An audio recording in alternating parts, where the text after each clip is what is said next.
Hello guys, welcome back to another video. So in this video, we'll learn about how to work with files in Python and how to open them, read them, write them. So without further ado, let's get started.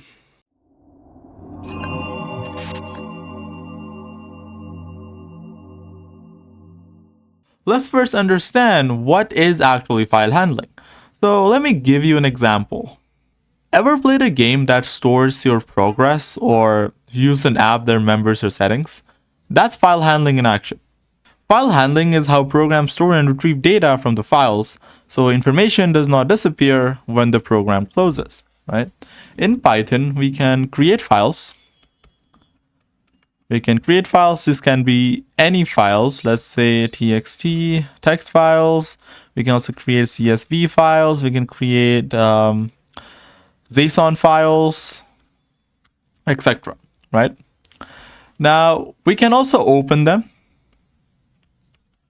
I should have wrote this earlier, but you can open files, and we can also write to the files, and we can also read the files, and we can also modify the files. We can basically do every single thing with the files. So in this video, you'll be learning all of these. So let's get started. Now, before reading, writing, and modifying the file, you have to open the file. So in Python, opening a file, you can basically understand it like a book. To read a book, you have to first open it. And then you can read the contents of the book, correct? That's the same for Python. Python first has to open the file, and then you can do whatever you want. Let's say you want to read, write, etc. You can do all of that, but first you have to open the file. To open the file, there are two functions. I mean, they are both open. This is the function you'll use. But if you just say open, it will open the file. But at the end of your, let's say whatever modification you do to the file, you have to close it. You have to remember to close this file. If you just forget to close your file, it can just pile up in your memory. It will just be very inefficient. To fix this, Python has a built-in another open function, which is called with open.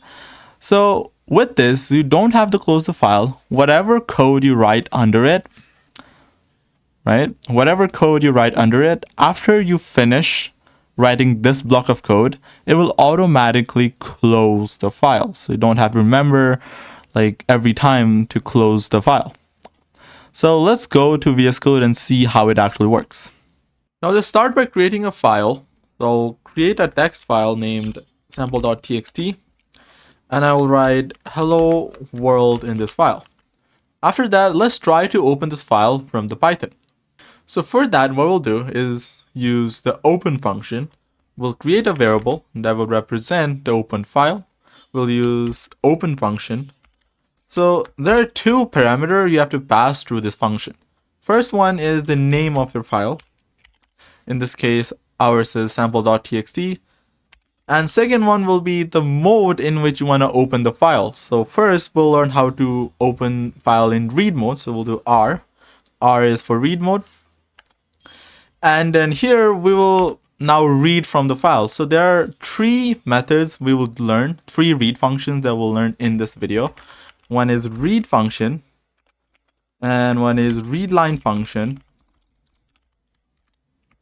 and another is read lines function. There are a lot of different types of methods in Python to read a file, but for text file, we'll just learn these three in today's video.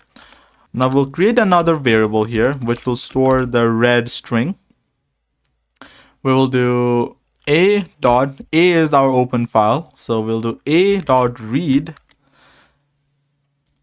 and we'll print B.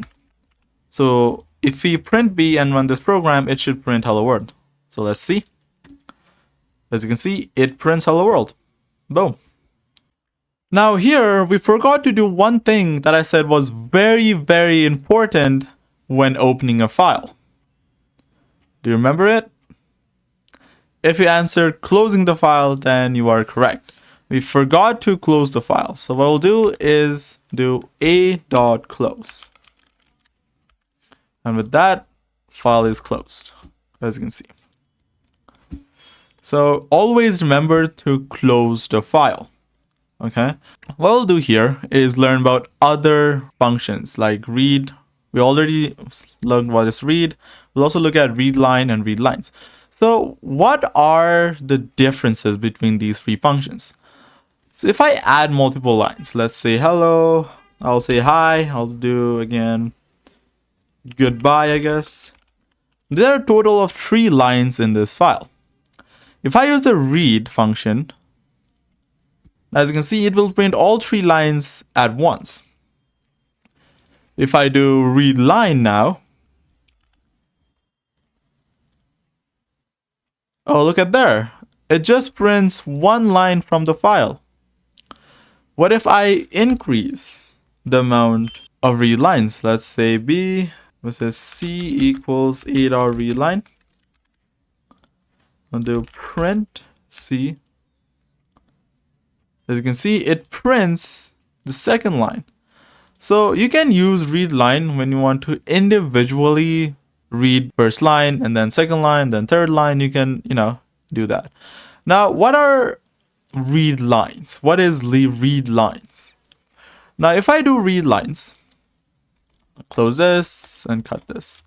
So here, what read line does is basically to create a list of all the lines. So basically it takes all the lines and put them in a list, as you can see here. Now, as you know, /n is used to skip a line, so it will put them into another line. So it is also stores the /n as to make sure it is in second line. Okay. Now I can iterate through lines, as you know. We can do 4 lines in, line in B. We can print line like that. If I do that, it will individually print all of the lines. Now, another method I talked about is the with open method, where you didn't have to close the file. So let's learn it. For that, you will cut the variable name and put with in front of the open function, and then put the variable name at the end saying as a. So this will be the variable name. So this variable will represent the open file.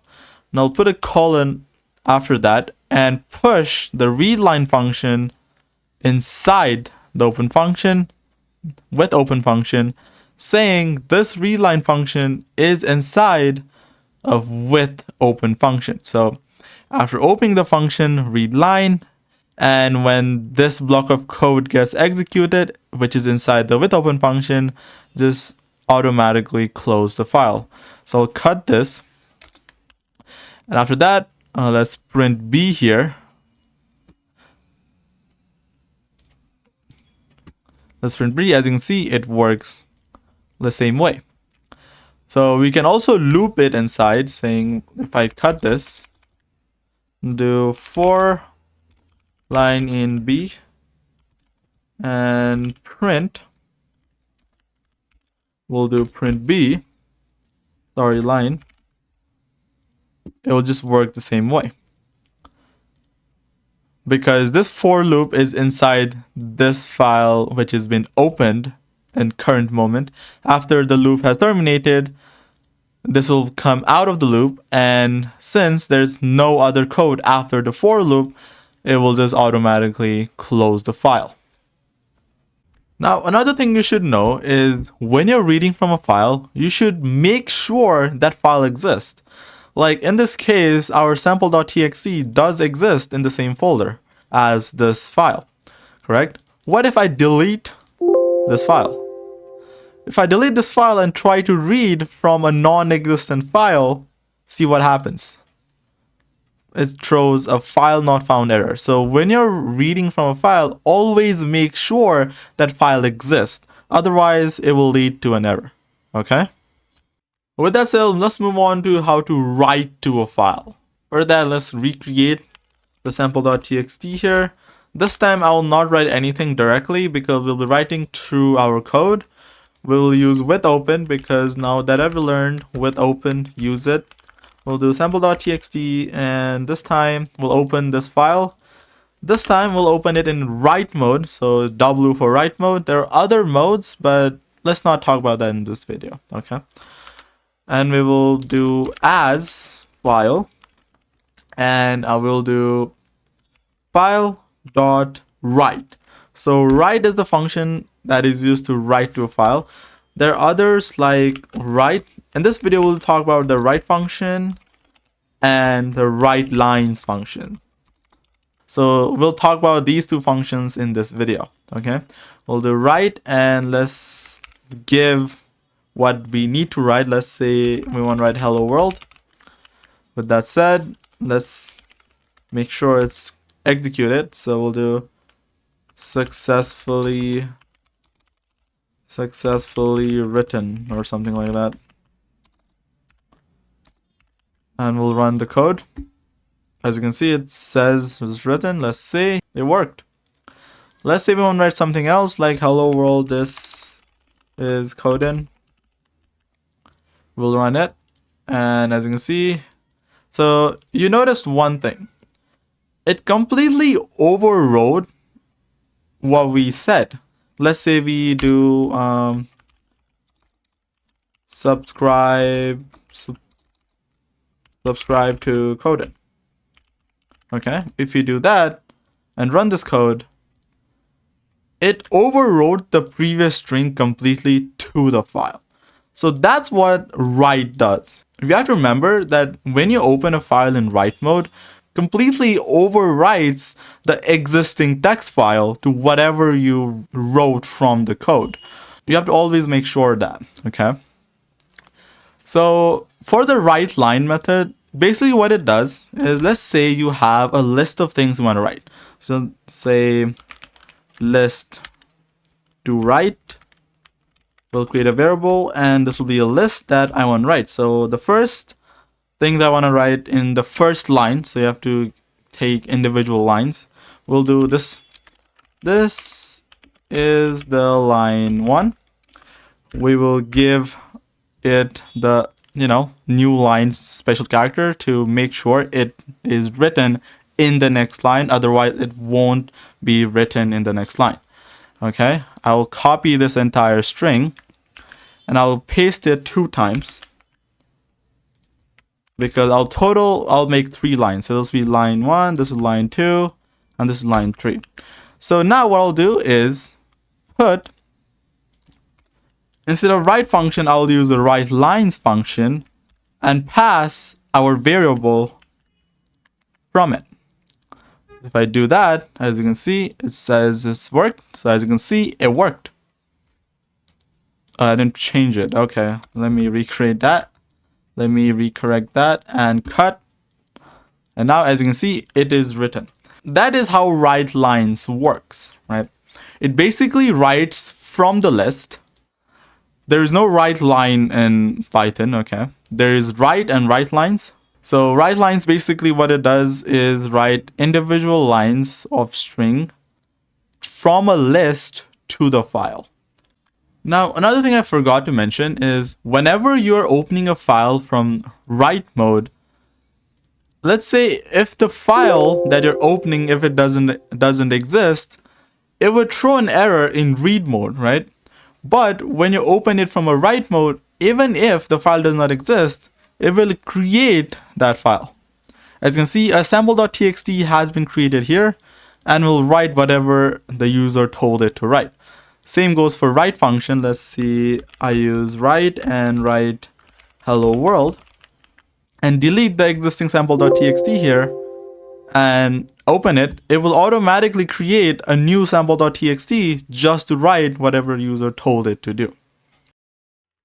So the last file opening mode I want to talk about in this video will be the append method. So remember in list, when we use the append method, it basically adds an item to the end of the list without removing the existing elements. That's same in the file opening method.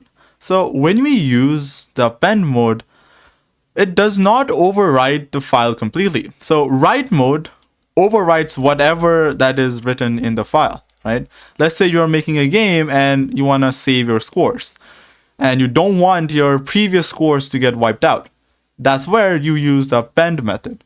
So we change the W to A for append, right?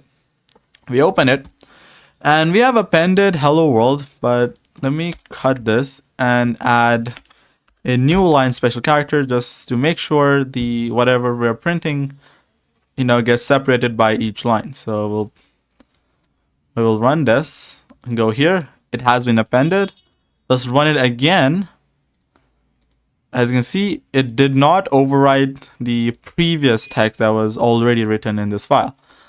So it's the same as the write mode. If the file does not exist, it will recreate another file of the same name, as you can see here. And if we keep running this, it will keep adding the whatever text that we have wrote to the file. Okay. We can also do the write lines. So let's change this to write lines and copy this, paste here. And if you do that, as you can see, it is writing new text without deleting the existing text. And that's it for today's lesson. If you understood how to open a file, read from a file, write and append to a file, please leave a like on this video and subscribe to the channel if you haven't already. And if you have any questions and doubts regarding today's lesson, please leave them in the comments and I'll do my best to answer it. And I'll see you guys in the next video. Bye-bye.